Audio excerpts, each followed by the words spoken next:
In the meantime, 34 past the hour, the Obamacare fiasco, a big drag on the president's popularity and poll numbers. Washington Post ABC poll finds the president at the lowest point of his presidency.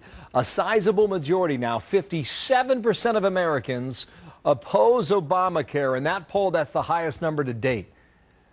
40% approve. Those numbers nearly evenly split about a month ago. Jedediah Bila's author, columnist, Fox News contributor, Ebony Williams, radio talk show host and attorney. Ladies, good morning to both of you. Good morning.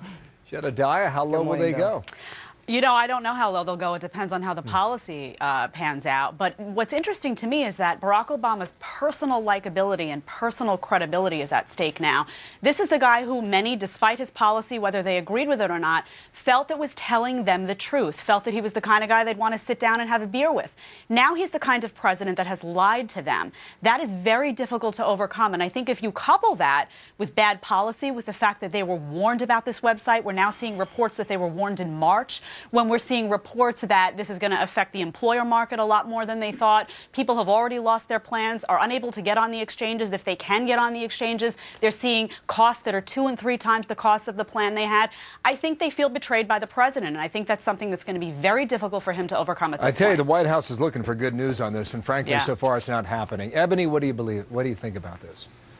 I think Jedediah makes a good point, Bill, in that this is more about the personal likability and trustworthiness of President Barack Obama. And that is what he has relied on to come back from low poll numbers in the past. We saw the president hovering around a 40% approval rating back in August of 2011. Now, a year from that point, he was able to get over that 50% threshold. So we know it's possible. But Jedediah is right. He's got a major credibility and trustworthy issue that he was not necessarily dealing with in the past. What I would recommend to the president at this point is some type of grand gesture. He needs to show some offering of faith and goodwill to the American people. Something, I would say, to go ahead and get behind some of this bipartisan legislation that allows people to keep their policies, even pursuant to the new standards. I think some people thought that's what was in the works last Thursday, but then it didn't seem to go far enough. Listen, just back to the poll numbers here. Then I want to touch on what you both have picked up on, and that's the personal approval of the president.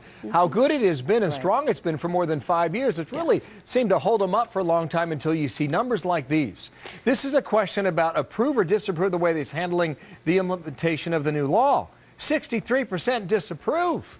Jedediah, his entire presidency, for the moment, not able to forecast the next 3 years, but the entire presidency is now sitting and writing on this piece of legislation. Well, we knew that. It's Obamacare. We knew that. It was his signature legislation. This is Obamacare. It's President Obama's Obamacare, which is why it's been so strange for all of us to sit back and say, well, maybe he didn't know the details. No, of course, if he's a responsible president and this is your signature legislation, this is what your legacy is going to rest on, of course I'm going to give him some credit and say he's a smart enough man. He should have known the details of what was happening here. You're going to have Democrats running against this. We saw that in 2010. We saw Democrats running, putting out campaign ads basing themselves on repealing Obamacare. You're going to see a lot of that again. You're going to see Democrats standing up against keeping policies the way they are and wanting to broaden these and let people actually keep their plans, or those Democrats are going to face difficulty with getting reelected. We'll see also how many more Democrats jump on board that same ship. Ebony, what do you think of that?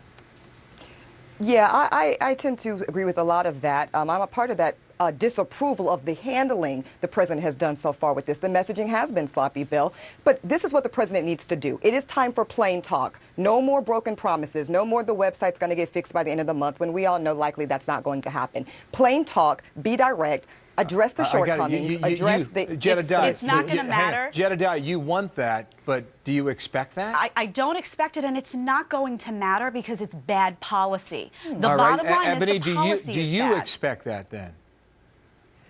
I do expect that at this point, Bill, because if he doesn't do it, he's never going to be able to pivot away from this. And 3 years is too long to just be a lame duck sitting president. He's got to move on to immigration, budget reform, and the like. But he can't do that until the American people trust his ability to somewhat recover from what has been a very botched Obamacare rollout. They're terribly out of touch. They're still out there calling people's plans substandard. That is not the government's right to decide what is and isn't substandard, so they don't get it. I think that's clear. It is true, unless this thing gets better. I mean, this is an albatross. Sure. For the next 3 years. Ebony, thanks. Jedediah, thanks to you as well. Thank you so much. Bill. All right.